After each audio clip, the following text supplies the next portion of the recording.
मथुरा पहुंचे सीएम योगी पंडित दीनदयाल धाम में आयोजित मेला में बोले 5 राज्यों का चुनाव आते ही विपक्ष में भगदड़ मच गई है।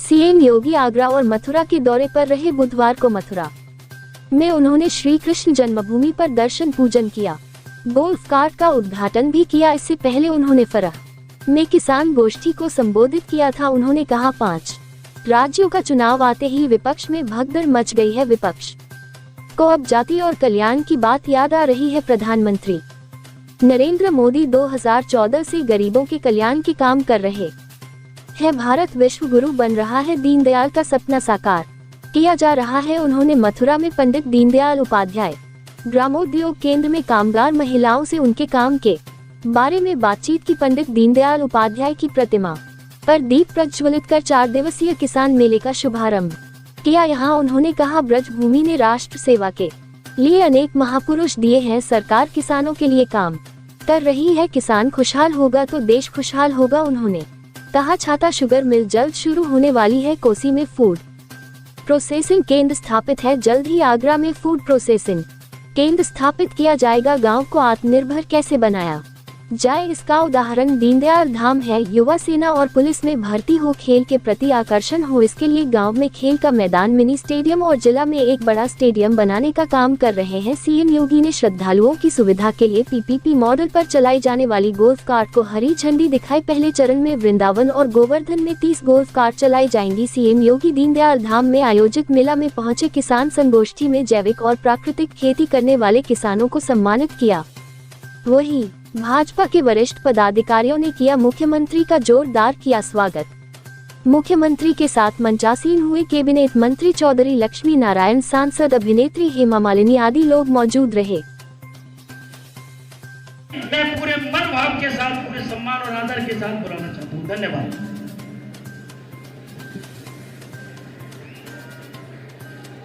बोले बांके बिहारी लाल की, यमुना मैया की, राधा रानी की, भारत माता की, भारत माता की, गौ माता की, गौ माता की। अंत्योदय के प्रणेता, महान चिंतक, विचारक और भारतीय राष्ट्रीयता के लिए जिनका पूरा जीवन समर्पित था, ऐसे महामानव पंडित दीनदयाल उपाध्याय जी के आज भारतीय पंचांग तिथि के अनुसार पावन जयंती का कार्यक्रम प्रारंभ हो रहा है। इस अवसर पर उपस्थित किसान गोष्ठी कार्यक्रम में मंच पर उपस्थित प्रदेश सरकार में मेरे सहयोगी मंत्री कि भारत दुनिया के अंदर रेडीमेड गारमेंट्स का एक सबसे बड़ा अड्डा बनेगा, सबसे बड़ा केंद्र बनेगा और दुनिया के अंदर वस्त्र उद्योग के क्षेत्र में जितनी संभावनाएं हैं उन संभावनाओं को हम आगे बढ़ाने में मदद ले पाएंगे। इस दिशा में जो प्रयास यहाँ धाम पिछले 20-25 वर्षों से कर रहा है वह अभिनंदनीय है। उन कार्यक्रमों को और अच्छे ढंग से आगे बढ़ाने में भी हम सबको मिल करके एक प्रयास को आगे बढ़ाना चाहिए। इसके बहुत अच्छे परिणाम सामने आने जा रहे हैं।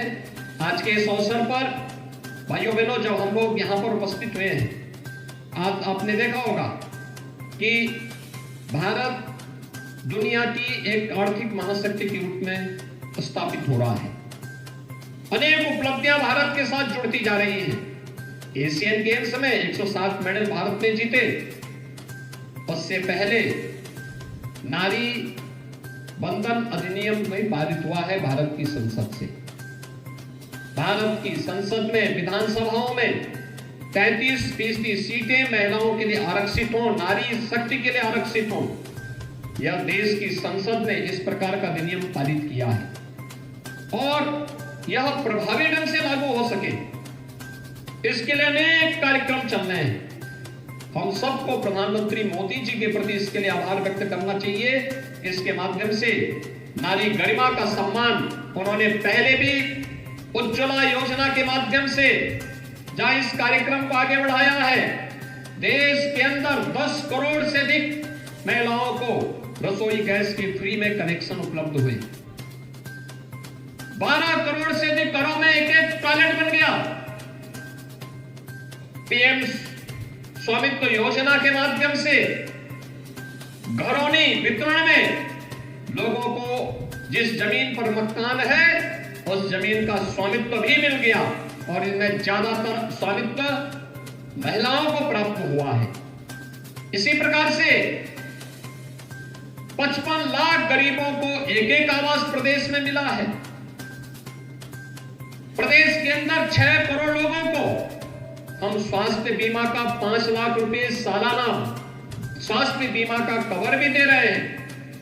ये ऐसे अनेक कार्यक्रम हैं जो रचनात्मकता को तो आगे बढ़ाने का कार्य कर ही रहे हैं, लेकिन साथ साथ एक और बात जो हम सबके सामने है, सामान्य दिनों में लोग घोषणा करते हैं, आपने देखा होगा 4-5 राज्यों के चुनाव होने जा रहे हैं। के साथ साथ अतिरिक्त खाद्यान्न को हम दुनिया के देशों में भी निर्यात कर सके, उन सभी अन्नदाता किसान भाइयों और बहनों के साथ आज संवाद बनाने का एक कार्यक्रम करने का मुझे सौभाग्य प्राप्त हुआ है।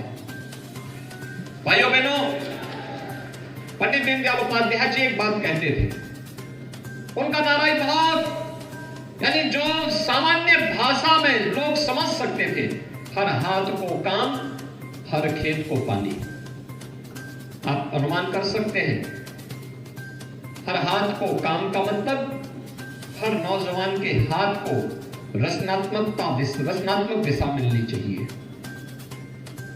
यानी युवाओं के प्रति उनके मन में क्या भाव है कि हर युवा को उसके अनुरूप कार्य मिलना चाहिए और हर खेत को पानी, यानी हर खेत को अगर किसान अन्नदाता किसानों को उसके खेत में सही समय पे पानी मिल जाए तो हमारे यहाँ की उत्तर प्रदेश की धरती तो ऐसी है कि जो इस खेत में सोना उगलने का काम कर सकती है, और यही तो किया है। आपने देखा होगा डबल इंजन सरकार इन्हीं सब कार्यों को समर्पित होकर के कार्य कर रही है, इन्हीं मूल्यों को लेकर काम कर रही है। युवाओं के लिए प्रधानमंत्री मोदी जी ने एक और मिशन रोजगार के अंतर्गत कार्यक्रम चल रहे हैं, उन्हें सरकारी नौकरी दी जा रही है, उनके लिए रोजगार के अनेक अवसर उपलब्ध करवाए जा रहे हैं, स्वतः रोजगार के साथ जोड़ने के कार्यक्रम चल रहे हैं। डिजिटल इंडिया का हो या startup India, stand up India हो, या फिर स्वतः रोजगार के लिए प्रधानमंत्री मुद्रा योजना, या फिर मुख्यमंत्री स्वरोजगार योजना, इन सभी योजनाओं के माध्यम से प्रदेश के लाखों लाख नौजवान आज स्वतः रोजगार के मार्ग पर अग्रसर होकर के प्रदेश को और देश को आत्मनिर्भरता की तरफ अग्रसर कर रहे हैं। एक और यह कार्य दूसरी तरफ सरकारी नौकरियों में होने वाले भेदभाव, भारत और भारतीयता के लिए अपने पसीने से, अपने परिश्रम से और अपने पुरुषार्थ से भारत के विकास को एक नई ऊंचाई तक पहुंचाने वाले अन्नदाता किसानों की सम्मान की दृष्टि से यह कार्यक्रम स्मारक समिति के द्वारा प्रतिवर्ष आयोजित किया जाता है। मैं इसके लिए स्मारक समिति को हृदय से धन्यवाद देते हुए इस धरा को नमन करता हूं, जिसने पंडित दीनदयाल उपाध्याय जैसे महापुरुष को अपनी धरा पर जन्म लेने का एक अवसर दिया। वैसे भी हमारी ब्रजभूमि अनेक ऐसे महापुरुषों को समाज और राष्ट्र को प्रदान करने वाली भूमि है। भाइयों बहनों, हम सब जानते हैं इसी ब्रजभूमि में आज से 5000 वर्ष पहले भगवान श्री कृष्ण ने धर्म, सत्य और न्याय की स्थापना के लिए अपनी संपूर्ण लीला के साथ अपना अवतरण दिया था। आज भी उनके द्वारा कुरुक्षेत्र के मैदान में कही गई जो उपदेश थे वे भी आज 5000 वर्षों के बाद भी उतने ही प्रासंगिक बने हुए हैं जितने 5000 वर्ष पहले थे। भारत की समृद्ध पौराणिक और समृद्ध संस्कृति का इससे अच्छा उदाहरण और क्या हो सकता है। और ब्रजभूमि में तो रज रज में कण कण में प्रभु का वास है, उनकी कृपा बसती है, उनकी स्मृतियां जुड़ी हुई हैं, देश और दुनिया यहां आती है। ब्रज तीर्थ विकास परिषद के अनुरूप लॉकडाउन के बावजूद उन सभी समस्याओं का समाधान करने का प्रयास किया था जो उसके सामने तात्कालिक रूप से आ रही थी। फ्री में टेस्ट, फ्री में उपचार, फ्री में वैक्सीन, और देश के अंदर 80 करोड़ लोगों को फ्री में राशन की सुविधा भी आज भी चल रही है। आज भी व्यवस्था सबको प्राप्त हो रही है। भाइयों बहनों, वैक्सीन भी फ्री में 220 करोड़ वैक्सीन की डोजेज भारत के नागरिकों को फ्री में मिली। और दुनिया के अंदर भारत ने अपने सामर्थ्य का परिचय दिया। दुनिया का सबसे प्रभावी वैक्सीन भी भारत ने बनाया है। यह भारत के नए भारत के सामर्थ्य को प्रदर्शित करता है। और नए भारत के सामर्थ्य के साथ हम सबको जुड़ना चाहिए। पंडित दीनदयाल उपाध्याय जी की कृपा, उनका आशीर्वाद है, बांके बिहारी की कृपा है, राधे रानी का आशीर्वाद है हम सबके साथ में, यमुना मैया का आशीर्वाद भी हम सबके साथ में है। हमें सफलता अवश्य प्राप्त होनी है, इसमें कोई संदेह नहीं होना चाहिए। आज के इस अवसर पर पंडित दीनदयाल उपाध्याय जी के जो सपने हैं, जो उनके संकल्प हैं, इन सपनों और संकल्पों को आगे बढ़ाने के लिए हम सभी पूरी प्रतिबद्धता के साथ कार्य करेंगे। इस विश्वास के साथ मैं आज के इस अवसर पर एक बार फिर से पंडित दीनदयाल उपाध्याय जी के स्मृतियों को नमन करता हूं। उनकी इस पैतृक भूमि को, जहां पर उनके पूर्वजों ने जन्म लेकर के अपनी पूरी व्यवस्था को आगे बढ़ाने का कार्य किया था, इस धरा को नमन करता हूं।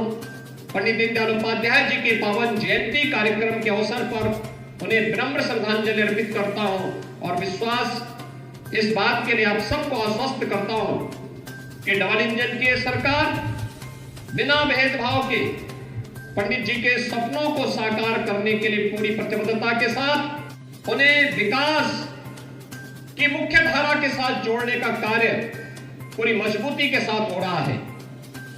स्किल डेवलपमेंट मिशन के अंतर्गत भी स्थानीय आवश्यकताओं के अनुरूप रोजगार की उपलब्धता के अनुरूप पाठ्यक्रम संचालित किए जा रहे हैं और उसके माध्यम से आत्मनिर्भरता के इस लक्ष्य को प्राप्त करने के अनेक कार्यक्रम चल रहे हैं। भाइयों बहनों, एक और जहां युवाओं के लिए अनेक कार्यक्रम राष्ट्रीय शिक्षा नीति 2020 उसी का एक उदाहरण है। वह कार्यक्रम भी अनेक प्रकार से उपयोगी साबित होने जा रहा है और फिर से भारत को विश्व गुरु के रूप में स्थापित करने का प्रधानमंत्री मोदी जी के विजन का एक माध्यम बनने वाला है। और राष्ट्रीय शिक्षा नीति के साथ भारत का यह जुड़ाव उसी सपने को साकार करने के लिए है जो कभी पंडित दीनदयाल उपाध्याय जी ने देखा था।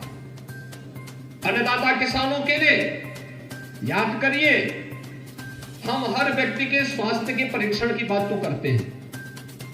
उत्तम स्वास्थ्य और आरोग्यता प्राप्त करना हर नागरिक का अधिकार होना चाहिए, लेकिन जो धरती माता हमें पेट भरने के लिए अन्न उत्पन्न करती देती है,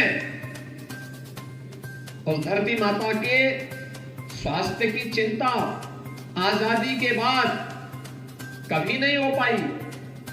पहली बार 2014 में मोदी जी के प्रधानमंत्री बनने के बाद सॉयल हेल्थ कार्ड की व्यवस्था हुई कि जिस धरती माता से जिस धरती को आना चाहिए इसकी व्यवस्था सुनिश्चित की गई। प्रधानमंत्री कृषि सिंचाई योजना अकेले उत्तर प्रदेश ने पिछले 6 वर्ष में लगभग 22 लाख हेक्टेयर भूमि को अतिरिक्त सिंचाई की सुविधा उपलब्ध करवाई है। एक बड़ी संख्या है। और याद करिए, उत्तर प्रदेश में सरकार आते ही सबसे पहला कार्य सरकार ने किया था, डबल इंजन की सरकार ने सबसे पहला कार्य किया था लघु और सीमांत किसानों का 1 लाख रुपए तक का ऋण माफी के कार्यक्रम को आगे बढ़ाना। ये उसी श्रृंखला का हिस्सा था कि हमारा अन्नदाता किसान आत्महत्या न करे। उनके लिए अनेक कार्यक्रम चलाए गए। एमएसपी लागत का 1.5 गुना दाम मिले। आजादी के बाद पहली बार ये प्रभावी ढंग से लागू हो पाया। तो हमारे अन्नदाता किसानों का सम्मान बना रहे, इसके लिए प्रधानमंत्री किसान सम्मान निधि, उत्तर प्रदेश के अंदर 2,62,00,000 किसान अब तक प्रधानमंत्री किसान सम्मान निधि के माध्यम से 60,000 करोड़ रुपए से अधिक की राशि सीधे डीबीटी के माध्यम से उन अन्नदाता किसानों के खाते में जा चुका है। साल भर में हर किसान के खाते में अपन आर्थिक रूप से समृद्धि की ऊंचाई पर पहुंचे हुए व्यक्ति से नहीं, बल्कि सबसे नीचे पायदान पर बैठे हुए एक व्यक्ति से की जानी चाहिए। और भारत को समृद्धि के पथ पर अग्रसर करने के लिए प्रधानमंत्री जी ने माध्यम बनाया। गांवों को, गरीब को, किसान को, नौजवान को, महिलाओं को, समाज के उस वंचित तबके को जो अब तक योजनाओं से किन्हीं कारणों से वंचित था। भाइयों बहनों, अपने पूर्वजों के प्रति हम इस पूरे पक्ष में पितरों के प्रति तर्पण का कार्यक्रम, श्राद्ध का कार्यक्रम करते हैं। दुनिया के अंदर अन्यत्र ये देखने को नहीं मिलता होगा, लेकिन सनातन धर्म की परंपरा में होता है कि हम इस पक्ष में अपने पूर्वजों के प्रति कृतज्ञता ज्ञापित करने के लिए उन्हें तर्पण देते हैं। इसका माध्यम कृतज्ञता ज्ञापित करने का एक माध्यम है, लेकिन उनके आदर्शों को अपने जीवन में अधिकार करना और उसको व्यवहारिक धरातल पर उतार करके उनके सपनों को साकार करना, यह भी कृतज्ञता का एक सशक्त माध्यम है। और आज डबल इंजन की सरकार उसी कृतज्ञता को ज्ञापन करने का एक माध्यम इस रूप में आगे बढ़ाने का कार्य कर रही है। भाइयों बहनों, आपने देखा होगा सरकार ने अनेक कदम उठाए हैं। अब तक 2,17,000 करोड़ रुपए का गन्ना किसानों के